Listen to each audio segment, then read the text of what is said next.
அனைத்துலக உயிரோடை தமிழ் ILC தமிழ் உயிரோடை தமிழில் அன்றுகளே அரசியல் களம். அரசியல் கள நிகழ்ச்சியில் கனடாவிலிருந்து ஆய்வாளர் நேரு குணரட்னம் அவர்கள் இணைகின்றார். வணக்கம் நேரு குணரட்னம் அவர்களே. வணக்கம்.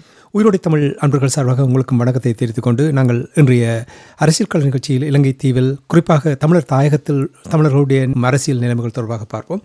முதலில் அனுரகுமார திசாநாயக்கா பதவியேற்று ஆட்சி அமைத்திருக்கின்ற அனுரகுமார திசாநாயக்காவுடைய ஆட்சி எவ்வாறு இருக்கின்றது என்று நீங்கள் அவதானிக்கிறீர்கள். கிட்டத்தட்ட நினைக்கிற 1.5 மாதம் அவருடைய ஆட்சி ஆரம்பித்து எவ்வாறு இருக்கின்றது என்று முதலில் நீங்கள் அவதானித்திருக்கின்ற விடயத்தை கூறுங்கள். அதாவது இப்பொழுது அவருடைய பாராளுமன்றம் நடைபெற்றது மிக குறைவான கால பகுதிதான்.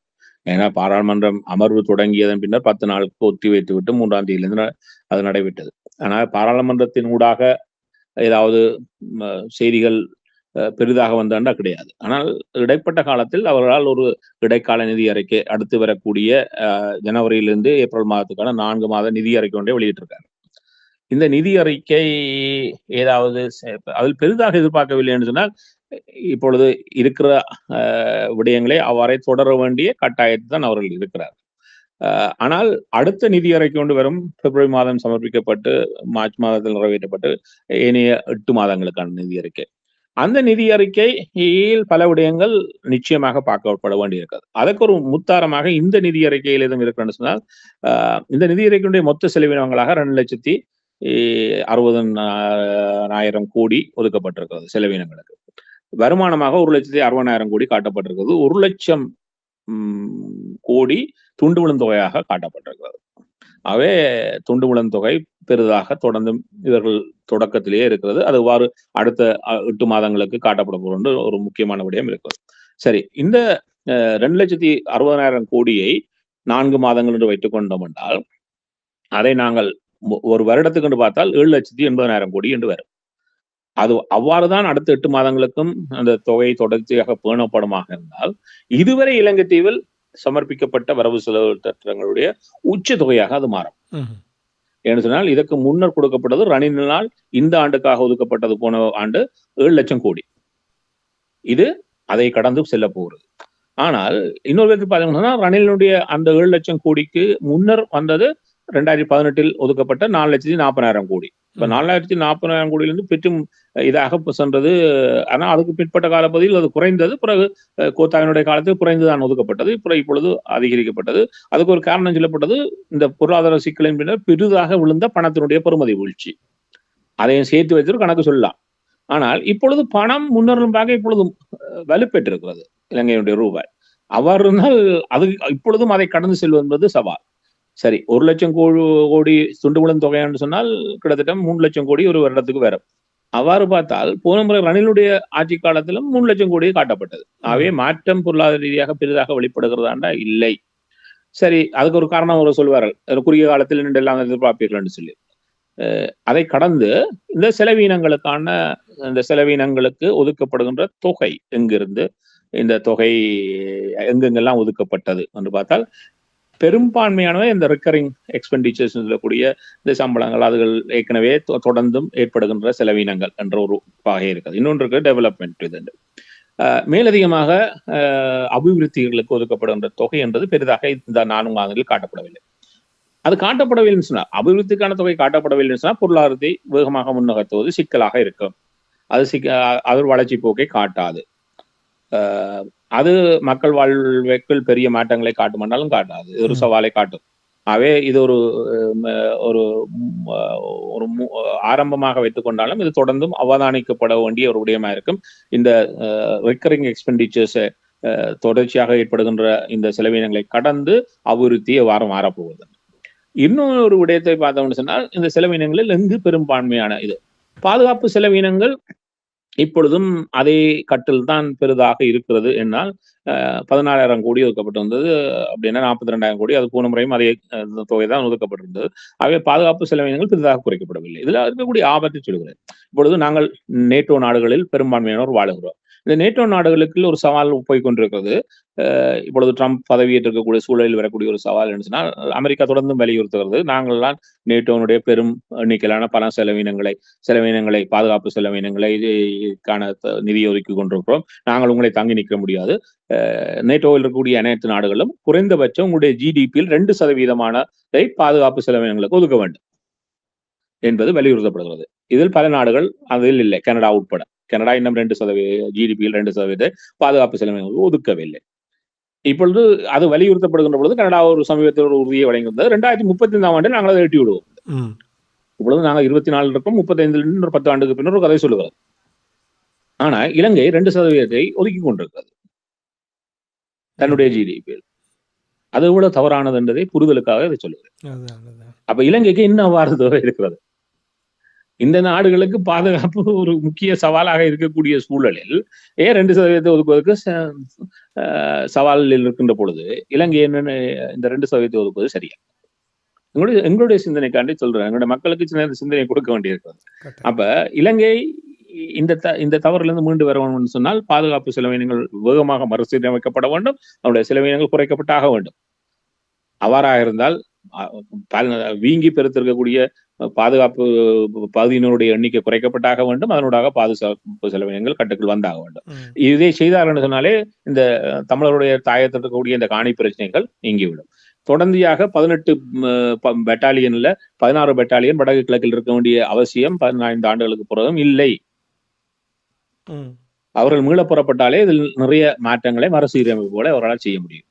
இதை இவர்கள் செய்ய போறார்களா அல்லது இவர்களும் கடந்தவர்கள் போல இதே தவறை தொடர்ந்து செய்ய போறார்களா? அதை நாங்கள் அனுமதிக்க போறோம் என்றது எல்லாத்தையும் அடுத்த பிப்ரவரி மாதத்தில் வரக்கூடிய பட்ஜெட்டில் நாங்கள் ஆழமாக பார்க்க வேண்டிய இன்னொரு விடயமா இருக்கு. இன்னொன்று இருக்கிறது, ஒரு நாட்டினுடைய வளமான அபிவிருத்தி முன்னேற்றத்துக்கு 2 காரணிகள் முக்கியமானவை. ஒன்று சுகாதாரத்துறை, மக்களை ஆரோக்கியமாக வைத்துக் கொள்ளுகின்ற ஒரு பணியை செய்யக்கூடிய அந்த செலவினங்கள் இந்த முறை அதிகரித்திருக்கிறது, ஆனால் போதிய அளவு அல்ல. இன்னொன்று இருக்கிறது கல்வித்துறை. ஒரு நாட்டினுடைய வளம் அதனுடைய கல்வி மேம்பாட்டிலும் இந்த சமீபத்தில் ஒரு இண்டெக்ஸ் தொடர்ச்சியாக வெளிவருவதுண்டு. ஒரு நாட்டில் அதிகம் படித்தவர்கள் இங்கு இருக்கிறார்கள். அதில் கனடா தொடர்ந்து முதலிடத்தில் இருக்கிறது. கனடா முதலிடத்தில் இருப்பது பல ஆச்சரியக்கூடியதான். ஆனால் கனடா என்னென்று இந்த முதலிடத்தில் இருக்கிறது சொன்னால், கனடாவில் இந்த கல்வித்துறை மாகாணங்களுக்கு உரித்தானது, மத்திக்கு உரித்தானது அல்ல. அது எந்தெந்த இங்க இருக்கக்கூடிய 10 மாநிலங்களும் தங்களுடைய கல்வித்துறையை அவர்கள் தான் தீர்மானிக்கிறார்கள்.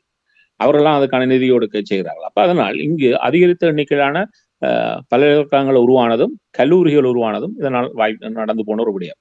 இவ்வாறு நடைபெற்றதில் என்ன வெளிப்பாடு வந்தது என்று சொன்னால், கனடாவில் அதிகரித்த வெளிநாட்டு மாணவர்கள் இங்குதான் கற்றுக்கொண்டிருக்கிறார்கள். இந்த கல்விகள் தங்களுக்குள் மோதிக்கொள்ளுகின்ற பொழுது இந்த பல்கலைக்கழகங்களும் கல்லூரிகளும் அவர்கள் உலகத்தரத்திலும் உச்சமான இடங்களுக்கு வந்து சேர்ந்தார்கள். அவ்வாறு வந்ததனுடைய விளைவு இங்கு வெளிநாட்டு மாணவர்கள் அதிகம், ஏன்னா இங்கு படித்து விட்டவர்கள் தங்களுடைய நாட்டுக்கு செல்கின்ற பொழுதும் அதுக்கான ஒரு பெரும் அங்கீகாரம் அவர்களுக்கு இருக்கிறது. இவ்வாறு அதிகமாக படிக்கின்ற வாய்ப்பு மாணவர்களுக்கு கிடைக்கின்ற பொழுது அவர்கள் படித்து வருகின்ற பொழுது ஒரு படித்த சமூகமாக மாறுவது என்பது ஒரு சமூகத்தினுடைய வளர்ச்சி போக்கில் ஒரு பெரும் பங்கை வகிக்கும். இதே இந்தியாவை எடுத்து பாருங்கள். இந்தியாவில் அதிக பல்கலைக்கழகங்களும் கல்லூரிகளும் உள்ள இடம் தமிழ்நாடு. இன்று தமிழ்நாடு, நான் அங்க இருந்த காலத்தில் பார்த்திருக்கேன், இந்தியா முழுமையாக இருப்பவர்கள் இந்த கல்லூரிகள் பல்கலைக்கழகங்களில் வந்து படித்து செல்வார்கள். ஏன்னு சொன்னால் இங்கு இருப்பது சிறப்பு என்பதற்காக வருவார்கள். இன்னொரு விடயத்தை பாருங்கள், நான் வெளியேறின பின்னர் இப்ப சமீப காலங்களில் நிறைய தனியார் கல்லூரிகள் வந்திருக்கிறது. ஆனால் உலக தரத்தில் கூட போனீர்கள் இந்த SRM, ஒரு டெக்னிக்கல் காலேஜ், இன்னொரு அவையெல்லாம் உலக தரத்துக்கு முதன்மையான இதுகள் பட்டியலில் இருக்கிறது. அதாவது அரசு பல்கலைக்கழகங்களும் விடாக்க தனியார் பல்கலைக்கழகங்கள் உச்ச நிலைக்கு வந்திருக்குது. என்றால் அது ஒரு போட்டி களத்தை உருவாக்கி அவர்கள் அந்த இடத்துக்கு வந்திருக்காங்க. இந்த வளர்ச்சி போக்கு இலங்கையில் கிடையாது. வெறும் ஒரு ஒரு பல்கலைக்கழகத்துக்கு செல்பவர்களுக்கு மட்டும் வாய்ப்பு, இனியவர்கள் விடுபட்டு போன சமூகமாவே இருக்கிறாங்க. தொழில்துறை கல்லூரி கிடையாது. அப்ப இதை கட்டி எழுப்ப வேண்டிய பொறுப்பு இப்ப தெற்கில் இருப்பவர்கள் செய்கிறார்கள் என்பது அவர்களை விட்டது. இப்ப நாங்க செய்ய போறோமா? எங்களுடைய இருக்கக்கூடிய இளையவர்களை தொடர்ந்தும் தொழில்துறையில் உச்சமானவர்களாக மாற்றப் போறோமா? என்றால் நான் ஒரு வெளிநாட்டு க கம்பெனி என்று வைப்போம். இப்பொழுது அவர்கள் என்ன செய்கிறார்கள்? குறைந்த ஊதியத்தில் அ தங்களுடைய பணிகளை செய்வதற்காக இந்த பகுதி முழுமையாக அலைந்து திரிகிறார்கள். என் வேலை வாய்ப்புக்கு எங்கு கிடைக்கிறது என்று. ம். தமிழ்நாடு இன்றைக்கு உச்சமாக முதலீடுகளை பெற்றுக் கொண்டிருப்பதற்கு காரணம், நான் ஒரு தொழில்துறையை இந்தியாவில் போட்டு செய்யப் போறேன் என்ற ஒரு ஒரு அ க உ க உயரிய நிறுவனம் தீர்மானிக்குமாக இருந்தால், அதற்கான வேலையாட்கள், அதுக்கு பயிற்றப்பட்ட வேலையாட்கள் எங்கிருந்து தான் தேடுவார்கள். அங்க இருக்கிறார்களோ அங்கதான் போவார்கள். ம்ஹ்ம். அதேபோன்று நம்மவர்கள் ஒரு உயரிய ஒரு தொழில்துறை சமூகமாக எங்களுடைய சமூகத்தை கட்டியெழுப்புகின்ற பொறுப்பு அவர்கள் செய்கிறார்கள் இல்லை என்று சொல்வதை கடந்து நாங்கள் செய்கிறோம் என்ற கேள்வி வருவது. அதுதான். அதுக்கு இந்த பட்ஜெட்ல பெருசாக ஒதுக்கவில்லை. 6% மற்றும் ஒதுக்கி வச்சிருக்கிறார்கள். அதனுடைய அர்த்தம் இவர்களும் இலங்கையினுடைய மாற்றத்தில், அதாவது அவர்கள் மாற்றம் என்று பேசியவர்கள் இந்த கல்வித்துறை சார்ந்த மாற்றத்துக்கான ஒரு வெளிப்பாடு அவர்களிடம் வருகிறதா என்பதை இல்லை. இதில் காட்டவில்லை. இதை கடந்து வருகிறதா என்பதை பிப்ரவரியில் பார்ப்போம். ஆகவே இவையெல்லாம் இவருடைய ஆட்சியில் இவர்கள் பேசிய மாற்றங்களில் வெளிப்படாத முக்கியமான விடயங்களாக இந்த 3 விடயங்களை குறிப்பிடுகிறேன். விடயங்கள் நிறைய இருக்குது. ஆனால் ஆகவே மாற்றத்தினுடைய வெளிப்பட்டது என்பது இங்கு ஒரு சவால் நிலையே இந்த 1 மாதம், இப்பொழுது பாராளுமன்றம் தொடங்கி 1 மாதம் ஆகிறது. இந்த 1 மாதத்தில் வெளிப்பட்டிருக்கக்கூடிய விடயம். ஆனா இதை வைத்துக்கொண்டு இவர்கள் முழுமையாக தவறில் இருக்கிறார் என்று சொல்லவும் முடியாது. உண்மைதான். அதுக்கான ஒரு காலப்பகுதியை கொடுக்க வேண்டும். ஆனால் இதுவரை இருப்பதை விட்டு பேசிக்கொள்வதானால் இந்த விடயங்கள் முதன்மையான கண்ணில் பட்ட விடயங்களாக சொல்லிக் கொள்ளலாம். என்றால் ஒன்றை சொல்லியிருக்கிறோம், இவர்களை தொடர்ந்தும் நாங்கள் அவதானிப்பதும் அதை சரியான புரிதலுக்கு உட்படுத்துவதும் ஒரு ஒரு தன்னுடைய நிலையை நிலைநிறுத்துவதற்காக பயணிக்கக்கூடிய ஒரு இனத்தினுடைய முதன்மையான பணியாக இருக்க வேண்டும் என்ற ரீதியில் இதை கோடிட்டு காட்டுகிறோம். வரலாறு காணாத வகையில் இப்போ உங்களுக்கு தெரியும், ஆட்சியில் இருப்பவர்கள் தொடர்பாக எத்தனையோ பிரச்சனைகள் எல்லாம் வந்து போகும். ஆனால் அனுரகுமார திசாநாயக்காவுடைய தேசிய மக்கள் சக்திக்கு ஒரு வித்தியாசமான ஒரு பிரச்சனை ஒன்று உருவாகி இருக்கிறது. அதாவது அவர்களுடைய நாடாளுமன்ற உறுப்பினர்கள், அமைச்சர்கள் மற்றும் அவர்களுடைய பேராசிரியர் பதவி, கலாநிதி பட்டம், பொறியியலாளர் பட்டம், வைத்தியர் போன்ற பதவிகள் உள்ளிட்ட கல்வித்தரம் தொடர்பில் ஆய்வாளருக்கு ஒரு தெரிவுக்குழு ஒன்றை நியமித்திருப்பதாக கூறப்படுகின்றது. உங்களுக்கு தெரியும், வெள்ளிக்கிழமை அன்று சபாநாயகர் பதவி விலகி இருக்கின்ற செய்திகளும் வருகின்றது. இது என்ன விதமான தலையீடியை கொடுக்க போகின்றது தேசிய மக்கள் சக்திக்கு? அதாவது அவர்கள் தங்களை கடந்திருக்கக்கூடிய பல வெளியிடங்களில் அதீத கவனம் செலுத்தினார்கள்.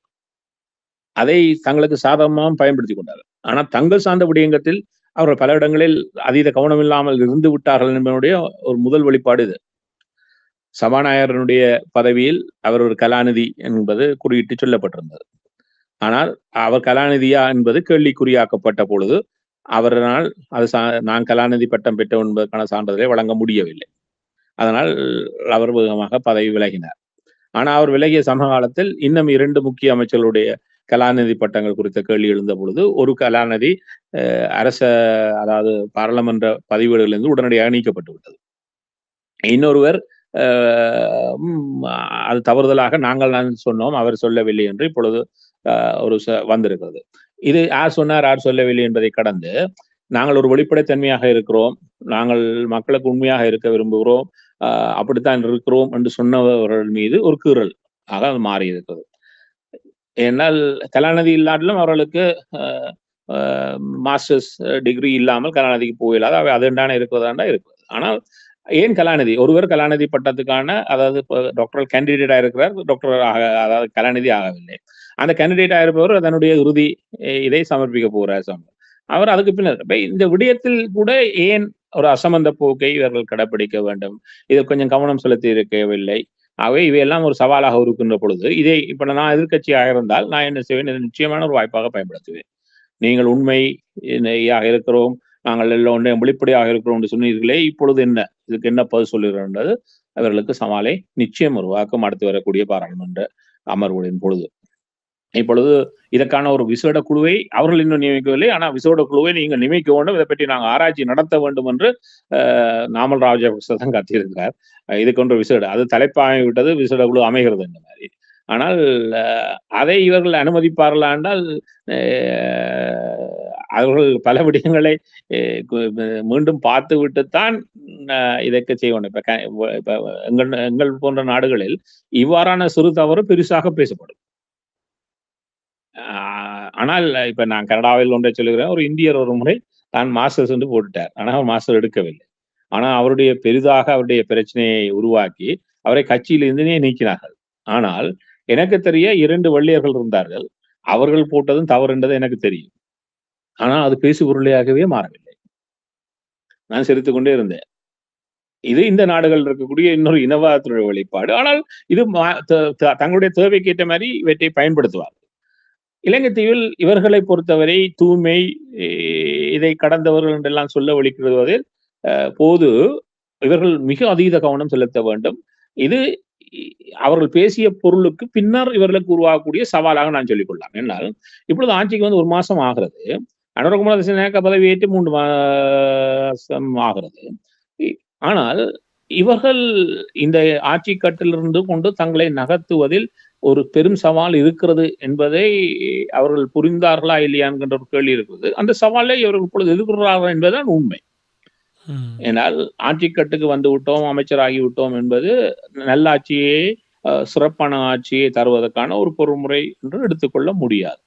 ஏன்னா ஒரு நீண்டகால ஊழல் வட்டாரத்துக்குள்ளேயே வளர்ந்த ஒரு ஆட்சி முறைமை. ஏன்னா அவர்தான் பல ஆண்டுகளாகவே இந்த ஆட்சி கட்டமைப்பு நகர்ந்திருக்கிறது. திடீர்னு வந்து எல்லாரும் ஊழலை விடுங்கள் என்று சொன்னால் அது நடக்க போவதில்லை. மேல்மட்டத்தில் வேண்டுமென்றால் நீங்கள் பண்ணலாம். ஆனால் கீட்டு மட்டு வரையும் அதை கொண்டு செல்வதில் சவால் இருக்கும். ஆகவே ஊழல் அங்கங்கு செய்கின்ற பொழுது அது காட்டப்படும். பார்த்தீர்களா, நீங்க இல்லை என்று சொன்னீர்கள், நடந்து விட்டது என்று. அதெல்லாம் இவர்களுக்கு ஒரு சவால் நிலையாக நிச்சயமாக மாறும். அதே போன்றுதான் இவர்கள் சார்ந்து செய்யக்கூடிய சின்ன சின்ன தவறுகள் இவர்களுக்கு ஒரு சவாலை தொடர்ந்து கொடுக்கத்தான் செய்ய போகிறது. இது ஒரு ஆரம்பமாக வைத்துக் கொள்ளலாம். இதுதான் முடிவும் அல்ல. அவை இது தொடர்ச்சியாக இவர்களுக்கு வரக்கூடிய பல சவால்களுடைய ஒரு ஒரு ஒரு சின்ன புள்ளியாக நாங்கள் வைத்துக் கொள்ளலாம். இந்த புள்ளி விரிவாக்கம் வருகின்ற பொழுது இவற்றை சமாளிப்பதற்கு இப்ப இவர்கள் இடத்தில் இருந்தால் என்ன செய்ய வேண்டும்? இதுக்கென்று இவர்கள் ஒரு தனித்துவமான குழுவை போட்டு தங்களுக்கு அந்த குழு தங்களுக்கு வரக்கூடிய சவால்கள் அனைத்தையும் முன்கூட்டியே அடையாளம் கண்டு அவற்றுக்கான பரிகாரங்களை முன்கூட்டியே தயாரித்து நகருமாக இருந்தால் இவர்கள் தங்களுக்கு பின்னால் எழக்கூடிய சவால்களில் பெரும்பகுதியை, முழுமையாக அல்ல பெரும்பகுதியை தவிர்த்துக் கொள்ள முடியும். ஆனால் அதற்கு ஏற்ற பொறிமுறையை அவர்கள் இதுவரை உருவாக்கி வைத்திருந்தால் அது வெளிப்படவில்லை.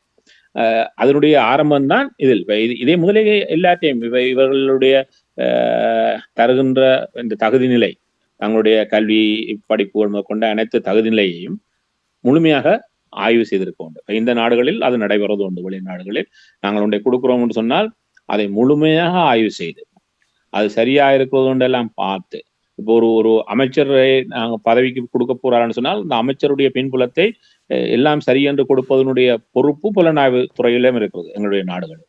இந்த புலனாய்வு துறை அவர் குறித்த முழுமையான விவரத்தையும் திரட்டி பிரதமரிடம் கையளிப்பார்கள். இவர் சரி, இவர் போல, இவருக்கு பிரச்சனை இருக்கிறது என்பதை அவர்கள் பிளாக் பண்ணி விட்டார் என்றால் அதை தவிர்த்து விடுவார்கள். இதெல்லாம் அவர் வெளியே சொல்வதில்லை. இது பின்புலத்தில் நடைபெறும் விடயம்.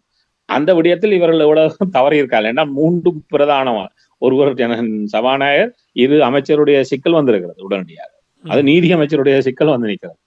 அப்ப நீதி அமைச்சருக்கே நீதி இல்லையா என்கின்ற தவறு விடுறாங்க கேள்வியை அது பெரிதாக எழுப்பும். அவே இவர்கள் அந்த விடயத்தில் கவனமாக இல்லை என்பதனுடைய வெளிப்பாடுதான் இவை எல்லாம். அவே இவர்களுக்கு சவால் இன்னும் இருக்கிறதா நிறைய இருக்கும். சரி, நீங்கள் கூறுகின்ற இப்போ நீதி அமைச்சர் தொடர்பாக கூறும்பொழுது உங்களுக்கு தெரியும், தேர்தல் காலத்தில் நிறைய வாக்குறுதிகளை வாரி வழங்கினார்கள். பயங்கரவாத தடை சட்டம் நிறைவேற்று அதிகாரம் தொடர்பாக பலவிதமான விடயங்களை அவர்கள் கூறி வந்திருந்தார்கள். ஆனால் இப்பொழுது நீதி அமைச்சர் சட்டத்தரணி ஹர்ஷ்னா நாணயக்கார அவர் கூறியிருக்கின்ற பயங்கரவாத தடை சட்டம் மற்றும் நிகழ்நிலை காப்பு சட்டம் ஏனையவற்றை வெகு விரைவாக மறுபரிசீலனை செய்ய போவதாக கூறப்படுகின்றது என்று கூறியிருக்கிறார்கள். ஏற்கனவே ஆரம்பித்து விட்டார்கள் என்று கூட கூறுகிறார்கள். இதில் எவ்வளவு உண்மை இருக்கின்றது? இந்த நிலைமைகள் அரசை தடுமாற வைக்கிறதா? நிச்சயமா தடுமாற வைக்கிறது. என்றால் இப்ப சரி, நான் ஒரு ஒரு ஆரோக்கியமான சிந்தனைக்காக சொல்லுகிறேன். இப்பொழுது ஒரு சிறப்பாக இவர்கள் இடத்தில் இருந்திருந்தால் என்ன செய்திருக்கலாம்னு சொன்னால், இவர்கள் ஆட்சிக்கு வர போறார்கள் என்பது இவர்களுக்கு தெரியும், வர முடியும் என்பதும் தெரியும். ஜனாதிபதியாக முடியும், பாராளுமன்ற தேர்தல், இது எல்லாத்துக்கும் தயாரித்துக் கொண்டுதான் இந்த தேர்தல் களத்துக்கே இவர்கள் வந்தார்கள். நான் பலமுறை சொல்லியிருக்கேன். எல்லா தயாரிப்புடன் தான் வந்தவர்கள், அதை அவர்கள் அவ்வாறு எட்டினார்கள். ஆனால் இவ்வளவு தூரம் தயாரிப்பு செய்தவர்கள் என்ன செய்திருக்க வேண்டும்? நான் என்ன செய்வேன்னு சொன்னால், நாங்கள் சிறப்பாக செயற்படுகிறோம் என்பதை காட்டுவதற்கான சில பொறிமுறைகளை, எவ்வாறு ஒரு தேர்தலுக்கு தயாரானோமோ, என்னென்ன எதை முதன்மையாக கொண்டு இந்த இதில் நிறைவேற்ற வேண்டும் என்று நினைக்கக்கூடிய சில விடயங்களை, அதற்கான விசேட குழுக்களை உருவாக்கி, இதை தயாரியுங்கள் என்று முன்கூட்டியே செய்து வைத்திருப்பேன். செய்து வைத்துட்டு என்ன செய்திருப்பேன், மக்களுக்கு முதல் 100 நாட்கள் முக்கியமானவை. அதுல தான் நாங்கள் ஒரு பிம்பத்தை கிரியேட் பண்ணுவது. அந்த பிம்பத்துக்காக 100 நாட்கள் எப்படி ஓடி இருக்கணும்? இந்த முதல் வாரத்திலேயே முதலாவது நகலை, சட்டமூல நகலை கொண்டு வந்து பாராளுமன்றத்துல போட்டிருக்கலாம். அப்ப இப்ப இது இந்த இந்த முதல் நிதி அறிக்கை அது முக்கியமானது. இப்ப அது முடிந்து விட்டதல்லோ, அடுத்தது உடனே வந்திருக்க வேண்டும் அடுத்த சட்டமூலம். நாங்கள் இதை தயாரித்துக் கொண்டிருக்கிறோம், இதை வைப்போம் என்று இப்பொழுது பேசுவது அழகல்ல. அது என்ன நடக்கும்னு சொன்னால், இப்ப மக்கள் இவர்கள் ஆட்சிக்கு வந்துட்டார்கள், என்ன மாற்றம் என்று பார்த்துக் கொண்டிருக்காங்க. 100 நாட்கள் முக்கியமானவையாக பார்க்கப்படும் இந்த தேர்தல் காலம். இந்த தேர்தல் காலத்துல நாங்கள் இப்போ செய்து கொண்டிருக்கோம் பிறகு சொல்வது, அதுக்கு ஒரு மக்கள் மீது ஒரு சின்ன ஒரு கீறலை, நம்பிக்கையினம் சார்ந்து உருவாக்கி விடும். அது இவருடைய தயாரிப்பில் இருக்கக்கூடிய குறைபாடாக நான் சொல்லுவேன். இருந்திருந்தால் ஒரு 2, 3 சிறிய சட்ட மூலங்களாவது, காத்திரமான சட்ட மூலங்கள் சிலதை உருவாக்கி வைத்திருந்திருக்கலாம். அவற்றை உடனடியாக கொண்டு நிறைவேற்றிக்கலாம். ஏன்னா இவர்களுக்கு இது புதுதல்ல. இவர்கள் வரப்போறாண்ட தெளிவான ஒரு திட்டமிடல் தான் எல்லாத்தையும் நகர்த்தினார்கள். அவ்வாறு நகர்த்தினால் ஏன் இந்த விடயத்தை அவர்களுடைய சிந்தனை வரவில்லை? இதுதான் ஒரு சவால் நிலை என்று சொன்னால், இப்பொழுது ஒரு பிம்பம் இருக்கிறது. இவர்கள் எல்லாத்துக்கும் தயாராக தான் இருக்கார்கள். இவர்களிடம் பாருங்க, எல்லா மாற்றம் உருவாக்கணும் ஒரு பேசுபொருள் இருக்கிறது. அந்த பேசுபொருள் இப்பொழுது கேள்விக்குறியாக்கப்படுகிறது இந்த விடயத்தை. இது சாதாரண மக்களுக்கு புரியுமான்னா நிச்சயம் புரியாது. இதை ஆழமாக சிந்தித்து பார்க்கிறவர்களுக்கு புரியும். என்னடா இதுல எல்லாம் கூட்ட விட்டாங்களா, ஏன் இதை இவர்கள் செய்யவில்லை என்ற ஒரு கேள்வி வரும். அப்ப இது எங்கே ஒரு சவாலை கொண்டு வரப்போன்னு சொன்னால், இவ்வாறான ஒரு குறைபாடு இருக்குமாக இருந்தால், இந்த ஆட்சி கட்டில் அமைந்ததன் பின்னர் இதை உச்சமாக கையாளுகின்ற பொறிமுறை இவர்களுக்கு சவாலாகி விடுமா என்கிற ஒரு கேள்வியை மேலதிகமாக எழுப்பும். அது நிச்சயமாக அது மேலதிகமாக உருவாகுமா என்பது, அதான் இந்த இடைக்கால நிதி அறிக்கை பல விடயங்களில் எனக்கு அந்த சந்தேகத்தை எழுப்புகிறது. ஆனால் அதை வைத்துக்கொண்டு இதுவும் பேச தயாராக இல்லை. ஏன்னா இன்னும் 2 மாதத்தில் இன்னொரு முழுமையான அறிக்கை வரப்போகிறது. அதுவும் இதுவும் இதே போக்கில் தான் இருக்குமா இருந்தால் 1 வருடத்தை அது கடந்து விடும். அந்த 1 வருடம் என்பது மீள முடியாத ஒரு சவாலை உருவாக்கும். ஆகவே அதனால்தான் சொல்லிக் கொள்கிறேன், இவர்கள் முழுமையான தயாரிப்புடன் இதை கையாளவில்லை என்பது சற்று அதிர்ச்சி தருகிறது என்று சொன்னால், இவ்வளவு பேரும் தயாரானவர்கள் இதில் தயாராகவில்லை என்று சொன்னால், இவர்களிலும் நிறைய தவறுகளுக்கு வாய்ப்பு இருக்கிறதா என்கின்ற கேள்விக்கு வாய்ப்பு ஏதோ இருக்கிறது என்பதை அது ஒரு மேல வாரியாக சொல்லி காட்டுகிறது. இது தொடர்ந்த பார்வைக்கு உரித்தான இன்னொரு விடயமாக நான் சொல்லலாம். உங்களோடு நானும் ஒத்துப்போகின்றேன் என்றுதான் நான் கூறுவேன்.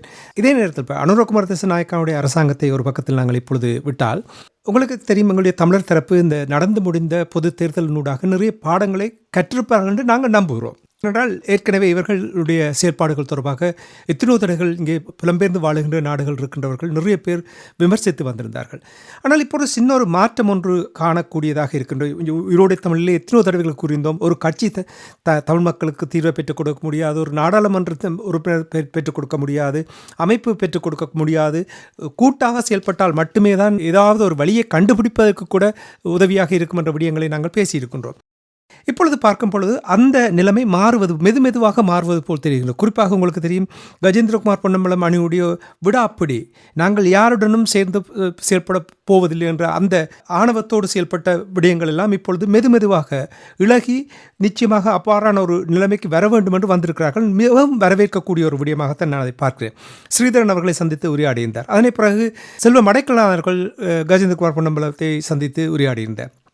அது மட்டும் இல்லாமல் புதிதாக தெரிவு செய்யப்பட்ட நாடாளுமன்ற உறுப்பினர் சத்தியலிங்கம் அவர்கள் அரசியலமைப்பு தீர்வு விடயத்தில் தமிழ் கட்சிகள் ஒரு தரப்பாக பயணிக்க வேண்டும் என்பது முக்கியம் என்ற விடயத்தை அவர் சுட்டிக்காட்டியிருக்கின்றார்.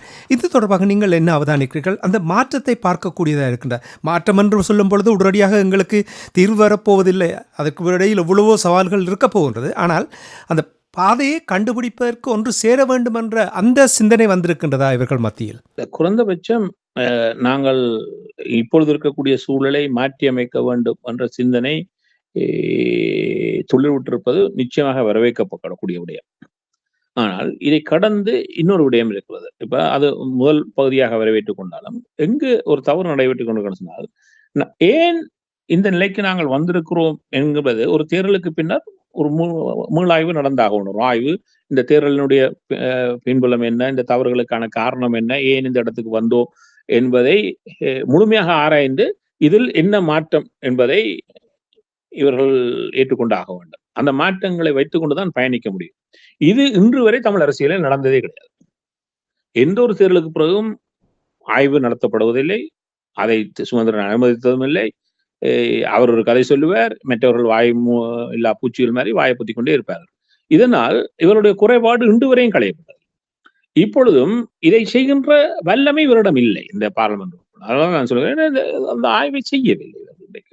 ஏன் இந்த இடத்துக்கு வந்தோம்? ஏன் இந்த குழப்பம் மக்களிடம் உருவாக்கப்பட்டது? இந்த குழப்பத்துக்கான தீர்வுகளுக்கு ஏன் ஆய்வு என்று சொன்னா, அது ஆய்வு இவர்களுக்குரியதும் இல்லை. இப்ப கனடா, எங்களுடைய மேற்கத்திய நாடுகள் என்ன செய்வார்னு சொன்னால், ஒரு தேர்தலுக்கு பிறகு கட்சி அதுக்கான ஒரு சிறப்பு குழுவை அமைக்கும். அந்த சிறப்பு குழு பாராளுமன்ற உறுப்பினர்கள் கொண்டது மட்டமாக இருக்க வேண்டிய அவசியம் இல்லை. அதில் 1-2 பாராளுமன்ற உறுப்பினர்கள் திறமையானவர்கள் இருக்கலாம். அவர்களை கடந்தும் கட்சிகள் இருக்கக்கூடிய இந்த துறை சார்ந்த வல்லமை, இல்லாட்டி இதுக்கு வெளியே இருப்பவரிடம் அந்த திறமை பெறப்பட்டு, அவர்கள் இது ஒரு ஆய்வறிக்கையை கொடுத்து முழுமையாக கொடுப்பார்கள். இன்னென்ன விடயங்களில் பின்ன கட்சிக்கு இருக்கிற பொறுப்பு என்னன்னு சொன்னால், அவர்கள் ஒரு 50 மாற்றங்களுக்கான அல்லது திருத்தங்களுக்கான இதை பரிந்துரைத்தால், அதில் எது முதன்மையான விடயங்களாக எடுக்க வேண்டும் என்பதையும் அவர்கள் கொடுக்கிறார். இதுல எவ்வளத்தை நாங்கள் உடனடியாக செய்ய போறோம் என்பதை கட்சி முடிவெடுக்கலாம். ஆனால் இவ்வாறான அறிக்கைகளை கண்டறிவதும், இதில் இருக்கக்கூடியதை வெளிப்படையாக ஏற்றுக்கொள்வதும் கட்சிகள் செய்யவில்லை என்று சொன்னால், இதில் மாற்றமே வராது. அப்ப சும்மா பேசிக்கொண்டிருப்பது என்றால் நாங்கள் இணைய வேண்டும். எந்த அடிப்படையில் இணைகிறோம், எதுக்காக இணைகிறோம், ஏன் இந்த இடத்துக்கு வந்தோம், இந்த இடத்திலிருந்து மீட்சி பெறுவதென்றா என்னென்ன நடந்தாக வேண்டும், இது பேசுபொருளாக இல்லாமல் இருக்கிறது. இப்ப விரைவில் இது பேசக்கூடிய வாய்ப்பு சொல்றோம் எனக்கு இருக்கிறது. அதில் மீண்டும் நாம் வலியுறுத்த போவதும் இந்த விடயம் தான். நான் எத்தனை முறை சொல்லியிருக்கிறேன், இந்த தவறை செய்யாதே என்று தொடர்ந்து செய்து கொண்டிருக்கிறீங்க. இனிமேலாவது திருந்துற வேலையை பாருங்க. ஏன்னு சொன்னால், அது நீங்கள் திருந்துறீங்கள் என்பது அல்ல முக்கியம், எங்களுடைய இனம் சார்ந்து. இன்னொன்னு சொல்றேன், இந்த கட்சிகள் பாராளுமன்ற உறுப்பினர்களை கடந்து இனத்துக்கு இந்த பொறுப்பு இருக்குன்னு பலமுறை சொல்லியிருக்கிறோம். இதற்கான திறமையானவர்கள் இந்த கட்சிகளுக்கு வெளியே இருக்கிறார்கள், இனம் சார்ந்து. அவர்கள் இதில் ஒரு காத்திரமான பங்களிப்பை செலுத்த வேண்டும் என்கின்ற ஒரு விடயம் இருக்கிறது. என்றால் இப்பொழுது எல்லாரும் எதுக்கு தயாராகிறார்கள்? மாகாண சபை தேர்தல் நடைபெறும் என்கின்ற எதிர்பார்ப்பில் தான் தயாராக வலிக்கிறார்கள். மாகாண சபை தேர்தல் நடக்குமான்றதுல எனக்கு நிறைய கேள்வி இருக்குது. இப்போ அப்ப அதை விட்டுருங்கோ, தேர்தல் வருகின்ற பொழுது பார்த்துக்கணும். ஆனா இப்பொழுது என்ன ஒரு விடயம் இருக்குன்னு சொன்னால், இனத்தினுடைய ஒரு புள்ளி இணைந்தாக வேண்டும். இந்த இனத்தினுடைய நகர்வுகளை, அது அரசியல் யாப்பாக இருக்கட்டும், ஏனைய விடயங்களாக இருக்கட்டும், எவ்வாறு தீர்மானிப்பது, இதுக்கான என்ன பொறிமுறைகளை உருவாக்குவது. இப்பொழுது நான் 2 சவால்களை சமூகத்தில் என்னன்னு சொன்னால், சம்பந்தப்பட்டவுடன் பேசியிருந்தேன். என்றால் இப்பொழுது பாருங்கள், இலங்கையினுடைய பாராளுமன்றத்தில் இப்பொழுது யாழை உலுக்கி கொண்டிருக்கிறது எலிக்காட்சி. அதில் நாங்கள் 7 பேரை இதுவரை இழந்திருக்கிறோம்.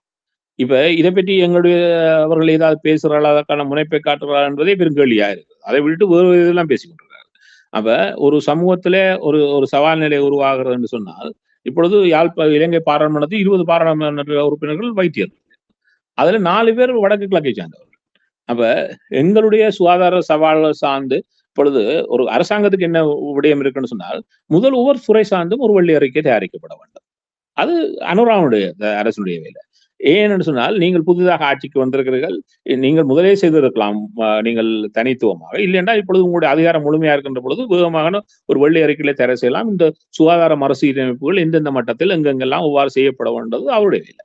ஆனால் எங்களிடம் அவர்கள் செய்கிறார்களே, நாங்களே செய்யலாம் எங்களுடைய வெள்ளை அறிக்கைகளை. அந்த வெள்ளை அறிக்கைகளில் எங்களுக்கு இருக்கக்கூடிய சவால், நான் ஒரு பெரிய பட்டியலை போட்டு காட்டுவேன் எங்களுடைய சவால்களை. இப்போ சைல்டு மோர்டாலிட்டி ஒன்று இருக்குது. இந்த சைல்டு மோர்டாலிட்டி 5 வயது வரையும் பெறும். அது 27 நாட்களுக்கு ரப்பு அப்படி கணக்கு வரும். இந்த சைல்டு மோர்டாலிட்டியில் 2வது உலகப்போர் காலத்தில் ஐரோப்பிய நாடுகளுக்கு இணையாக இருந்தது யாழ் மாவட்டம். இப்பொழுது இலங்கை தீவிலேயே எல்லாத்திலும் கீழே போயிருக்கிறது வடமாகாணம்.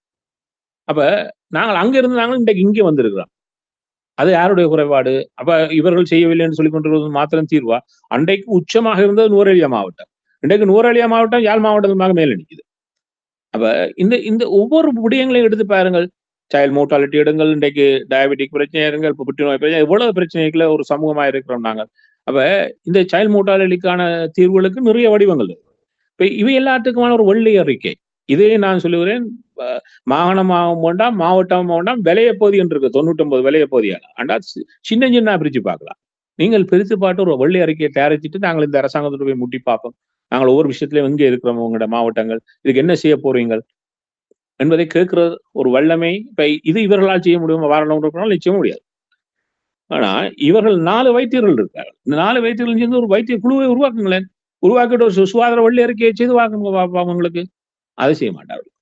செய்ய வேண்டிய கன விஷயங்கள் எங்களுக்கு இருக்கிறது. இப்ப இவர்கள் செய்கிறார்கள் என்பதை கடந்து நாங்கள் மக்கள் தானே எல்லாரும். எங்களுக்கும் அறிவு இருக்கிறது தானே. நாங்கள் புலம்பெயர்ந்த தேசங்களில் இருக்கிறோம் தானே. அப்ப புலம்பெயர்ந்த தேசத்துக்குள்ள இருக்கிறதால நாங்கள் தாயத்திலிருந்து விடுபட இல்லை. ஆனா மேலதிகமாக பல விடயத்தை கற்றுக்கொள்வதற்கும், புரிந்து கொள்வதற்கும், தெரிந்து கொள்வதற்கும் வாய்ப்பு எங்களுக்கு இருக்குல்லோ. இப்ப நாங்களும் இதே ஆட்டத்தை வெளிநாட்டுல இருந்து ஆடுறது தப்பு சரியா? அப்ப நாங்களான யோசிக்கணும் வெளியில இருக்காங்க. நாங்கள் ஒரு பெரிய ஒரு பலமாக எல்லாம் இருக்க வேணும் தாயத்துக்கு. இப்ப தேசிய தலைமை இருக்கே ஒரு கேள்வி கேட்பேன். வெளிநாட்டுல இருந்து வர்றாங்கள்டா இல்லடா கேட்கிறேன்டா, என்ன கொண்டு வந்தீங்கள்ட்டு. அப்ப சொல்லுவாரு, அந்த நாட்டுல இந்த நாட்டுல இந்த தான் சொக்குலே தான் பெஸ்ட்ன்றான், லண்டன்ல இருந்து வர்றவன் சென்ட் மைக்கேல்ஸ் போல ஷர்ட் இல்லைன்றான். இவ்வளத்தையும் என்னடா நான் கொழும்புலயே வாங்கிடுவேன். அப்ப அவர் சொன்னார், நீங்க போன இடத்துல இன்னத்தடா கற்றுக்கொண்டு வந்தீங்க, என்ன புதிய புதிய விஷயங்களை கொண்டு வரீங்க, எங்கள்கிட்ட தந்துட்டு போங்க, நாங்கள் அதை வச்சு வளரணும். அப்ப நாங்கள் இந்த நாடுகள்ல இருந்து எங்களை வளர்த்தோம்னா நாங்களும் அறிவுபூர்வமா சிந்திக்கலாமல்லோ. ஏன் நாங்கள் எங்களோட ஒத்தாசையில கொண்டே ஒரு வெள்ளை அறிக்கையே அங்க இருக்கிறவங்களுக்கு எங்களை சேர்த்து வச்சு நாங்க செய்யலாம் தானே. அடுத்த ஒரு விஷயம் இருக்குது கல்வி. இந்த ரெண்டும் ஒரு நாட்டினுடைய வளம்னு சொன்னேன். கல்வியில வளர்ந்ததுதான் தமிழ் சமூகம். அதனால தான் பெரும் சிக்கலுக்கு வந்தது. இன்றைக்கு 2009ஆம் ஆண்டு 2வது இடத்துல இருந்த வடமாகாணம் 2011ல 9வது இடத்துல வந்து நின்றுச்சு. அதுல இருந்து மீண்டு வர்றதுக்கு இவ்வளவு காலம் எடுத்தது. இப்ப கொஞ்சம் முன்னேறி இருக்கு. அப்ப கல்வியில இவ்வளவு சிக்கல்கள் இருக்கும். நாங்கள் ஒரு காலம் 70ஆம் ஆண்டுகள்ல பொறியியல் கல்லூரியில நிறைச்சம் என்று சொல்லித்தான் தரப்படத்திலே கொண்டு வந்தாங்க.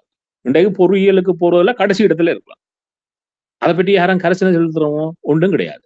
அப்ப எங்களுக்கு ஒரு கல்வி வெள்ளி அறிக்கையை உருவாக்கி போட்டு ஏன் இந்த இடத்துல வந்து நாங்கள் நிற்கிறோம் எல்லா இடத்துல கொண்டே காட்டுறதுக்கு எங்களால இன்னும் ஏன் முடியாம இருக்குது. வறுமை கோட்டுக்கு கீழே இருக்கிற மாவட்டங்கள்ல வலைய பகுதியில அதிகம் எங்கள்கிட்ட தானே இருக்குது. அப்ப வறுமை கோட்டைக்குள்ள இருக்கிற இது இந்த நாட்டுல இங்கதான் இருக்க வைக்கிறதுக்கு நீங்க என்ன பிடிக்கிறீங்கன்னு சொல்லி கொழும்புல இருக்கிற ஆட்சியாளரை போய் கேட்கறதுக்கு எங்களுக்கு திராணி இருக்குதா? அப்ப நாங்க செய்யறது செய்யப்படுதாங்க. அப்ப நாங்கள் இணைகிறோம்ன்றது முக்கியமான விஷயம். ஆனா இணைப்பு எங்கே வரும் என்றால் இந்த புள்ளியல்ல எல்லாத்திலையும் இணைப்பு வருகின்ற பொழுது இந்த அரசியல்வாதியும் கூட இதை கடந்து போயிடலாது. அல்லாட்டி இவ தங்களுக்குள்ளேயே பேசிக் கொண்டிருப்பினா திருப்பியும் இதே வட்டத்துல வந்து நின்றுவோம் என்றதை காட்டுதான் அதை சொல்லிக்காட்டுன்னு சொன்னால் இவைகளுக்கு பொறுப்பு கொடுக்கணும். நீங்கள் இதுக்கு இவையல் செய்ய போறதும் இல்லை. இந்த இந்த அரசியல்வாதிகள்கிட்ட இவ்வளவு திறமையும் இருக்குதா? இல்லை. இவர்கள் இதுக்கான குழுக்களை உருவாக்க வேண்டும். அதுக்கான திறமையானவர்கள் தாயத்தில் இருக்கார்களா? இருக்கார்கள். தாயத்துக்கு வெளியில இருக்கிறார்களா? நிறைய இருக்கிறார்கள். இந்த 2 பகுதியும் இணைந்து எங்களுடைய தமிழர் தாயத்தை கட்டி எழுப்புவதற்கான இந்த வாய்ப்பை இந்த புரிதலினூடாக நாங்கள் எவ்வளவு வேகமாக உருவாக்க போகிறோம் என்பதுதான் கேள்வி.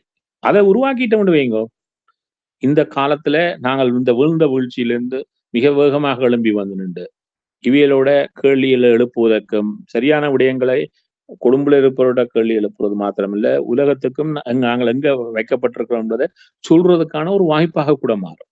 இப்ப இந்த வெள்ளை அறிக்கையை கொண்டு போய் நான் கொழும்புல இருக்கக்கூடிய தூதரங்களை தட்டி இதை பாருங்க ஐயா, எங்களோட நிலைமை எப்படி இருக்குது, இன்னென்ன இடங்கள்ல உங்களால உதவி செய்ய முடியுமா என்ற உதவியை பெற்றுக்கொள்ளவும் முடியும். ஆகவே இது ஒரு பல் பரிமாண பொறிமுறைக்குள்ள நகரக்கூடிய ஒரு வாய்ப்புள்ள காலம். இந்த வாய்ப்பை நேர்த்தியான விட்டுருவோம். அதை மாற்றி அமைக்க முடியுமா? எங்களால முடியாது. இந்த காலத்துல இதையெல்லாம் மையப்படுத்தி இந்த மையப்படுத்தியை கொண்டு வரும் இந்த கட்சிகள் மட்டும் தங்களுக்குள்ள பேசிக்கொள்ற விஷயமா தாங்கள் இணைகிற விஷயம் என்ற மட்டத்தை கடந்து இவையில இந்த ஒரு பெரும் பட்டத்துக்குள்ள கொண்டு இவையிலையும் ஒரு அங்கமாக இணைச்சு வச்சுக்கொண்டு ஒரு சமூகமாக நாங்கள் நகரக்கூடிய வாய்ப்பை இது உருவாக்கும். இதைத்தான் இந்த பொது கட்டமைப்பு பார்த்தாலும் எனக்கு அதுல பெரிய பொது கட்டமைப்புல இருந்த பல குறைபாடுகள் முதலே தெரிஞ்ச விடையாதான் அதோட வெறும் ஆரம்ப புள்ளி என்று சொல்லி கொண்டிருந்தேன். அது ஆரம்ப புள்ளியிலேயே இவ்வளவு சிதைவுக்குள்ள வந்துட்டு. ஏன்னு சொன்னால் அதுல இருக்கக்கூடிய குறைபாடுகள் முதலே தெரியும். என்ன அதுல இருக்கக்கூடிய பலர் எனக்கும் தெரியும். அதனாலதான் பார்த்தேன்னு சொன்னால் இந்த வல்லமை இருக்கிறதா அண்ட ஒரு ஆனால் எதையும் கடந்து நகர்ந்து ஆகணும். அதை பற்றி பேசி பிரயோசனம் இல்லை. இந்த முறை நகருகின்ற பொழுது அந்த குறைபாடுகளையும் கடந்து, ஏன்னா ஒரு தேர்தல் காலத்துல நகர்ந்தபடியால் அது தேர்தலை மையப்படுத்தியும் சிதைவை எதிர்கொள்கின்ற வாய்ப்பு இருந்தது. அந்த சிதைவுக்குள்ள வந்துட்டு இனிமேல் அது வராது. ஏன்னா இப்ப ஒரு உடன் தேர்தல் என்றது கிடையாது. வேண்டாம் உள்ளூராட்சி சபை தேர்தல் வரலாம், மாகாண சபை இவங்க நடத்துவாங்களா தெரியாது. அதுக்கு முதல்ல ஒரு சட்டமூலம் வருவதற்கான வாய்ப்பு இருக்கிறது. அது தள்ளியோ கடந்து போலாம். பாப்போம் 14ஆம் தேதி 15ஆம் தேதி இந்தியால போய் என்ன சொல்லிட்டு வர போறாரு. அப்ப அது சொல்றதுல ஏதாவது மாற்றம் வந்தால் நாங்கள் அதை பற்றி யோசிக்கலாம். அப்ப இந்த சவால்கள் எங்களுக்கு முன்னால் இருக்கக்கூடிய சவால்கள். இது ஒரு நல்ல ஆரம்ப புள்ளி. இவர்கள் பேச ஆரம்பிப்பது குறைஞ்சபட்சம் தங்களுக்குள்ள அதிகம் பேசிக் கொள்கிறார்கள். இன்றைக்கும் அபிவிருத்தி கூட்டத்துல பார்த்தேன், 2 பேர் பக்கத்துல ஸ்ரீதரனும் கஜேந்திரமாரும் பக்கத்துல இருந்தார்கள். நல்ல விஷயம். இதே இருக்கக்கூடிய விஷயங்கள் தொடரட்டும். இவர் தங்களுக்குள்ள பேசிக்கொள்ளட்டும். ஆனா இவர்கள் பேசுவார்கள், இவர்கள் இணைந்துவிடட்டும், இதால எல்லாம் மாறிவிடும் என்று நாங்கள் வெளியே இருந்து பார்த்து கொண்டால் தமிழ் சமூகம் ஒரு தவறை விட்டுவிடும். இவர்களை கடந்தும் ஒரு சமூகமாக நாங்களும் நகர வேண்டிய, எங்களுடைய வேகம் வருகின்ற பொழுது அவருடைய இணைப்பும் சரி, அவருடைய காத்திரமான பங்களிப்பும் சரி அதிகரிக்கும் என்பதுதான் உண்மை. நாங்கள் தேவையில்லாமல் கற்பனை உலகத்தில் இல்லாமல் நிதர்சனமாக அங்கே என்ன நடக்கின்றது அழுத்தத்தை கொடுத்து, அவர்கள் இந்த அழுத்தத்தின் பிரகாரம் தான் இவ்வாறு மாற்றம் வந்திருக்கின்றது. தொடர்ச்சியாக தமிழர்கள் எல்லோருமே அழுத்தம் கொடுக்க வேண்டும். தமிழர் மக்களுடைய பிரதிநிதி என்று என்னை தெரிவு செய்யுங்கள் என்று கேட்ட பொழுது அந்த பிரதிநிதிகள் அவர்கள் விடயங்களை செய்யவில்லை என்றால் நிறைய அழுத்தத்தை கொடுக்க வேண்டும். நிறைவு செய்ய போன்ற நிகழ்ச்சியை குணரட்னம் அவர்களே, நாடாளுமன்ற உறுப்பினர்களில் எனக்கு உண்மையிலே பிடித்தவர் ஒருவர் புதிதாக தெரிவு செய்யப்பட்ட துரைராஜா ரவிகரன் அவர்கள். அவர் நாடாளுமன்ற உறுப்பினராக இருப்பதற்கு முன்னதே காணி தொடர்பான விடயங்களில் நிறைய ஈடுபட்டிருந்த விடயங்களை நான் அவரோடு உரையாடிய பொழுதே அவதானித்திருக்கின்றேன். அவருடைய ஈடுபாடு, அந்த மக்களுடைய காணி, எவ்வாறு இராணுவத்தினுடைய கெடுபிடி, இவையெல்லாம் நடக்கும் பொழுது உடனடியாக வீதிக்கு சென்று போராடுபவர் அவர். உங்களுக்கு தெரியும், இந்த மீனவர்கள் தொடர்பாக நிறைய பிரச்சனைகள் ஓடிக்கொண்டிருக்கின்றது, நீண்ட காலமாக போய்கொண்டிருக்கின்றது. துரைராஜா ரவிகரன் நாடாளுமன்ற உறுப்பினர் இந்திய உயர்ஸ்தானி அவர்களையும் சந்தித்து உரையாடுகின்ற விடயங்கள் பார்க்கப்படுகின்றது. இனி அனுரகுமார திசாநாயக்கா இந்தியாவுக்கு செல்ல இருக்கின்றார். அங்கு கூட தமிழ் மீனவர்கள் எதிர்நோக்குகின்ற பிரச்சனைகளை கையாளப்படும் என்று கூறப்படுகின்றார்கள். எவ்வளவு நம்பிக்கை இருக்கின்றது இந்த பிரச்சனை ஒரு முடிவுக்கு வரும் என்று நீங்கள் நம்புகிறீர்களா? இதுல 2 விஷயம். இந்தியா இது கரிசனை செலுத்தி தங்களுடைய பாதுகாப்பு வாரத்தை சற்று அதிகரித்தாங்க. அவருடைய பாதுகாப்பு வாரம் விசாகப்பட்டினத்துல பெரும் தளமே இருக்குது தெற்குல. அவர்கள் இதுல கொஞ்சம் போட்டுஞ்சால பூர்வர்களை கொஞ்சம் கண்காணித்து இருக்கிறனாலே பல விஷயம் கட்டுக்கள் வர முடியும். ஆனா அவர் வருவார்களா என்பது கேள்விக்குறி. என்றால் தமிழகத்தில் உருவாக்கான ஒரு பொறிமுறையில் பாஜக இருக்கின்ற பொழுது இதில் சிக்கலை வளர்க்கவே அவர்கள் விரும்புவார்கள். ஏன்னா அதுவரை அந்த முயற்சி நடக்கவில்லை.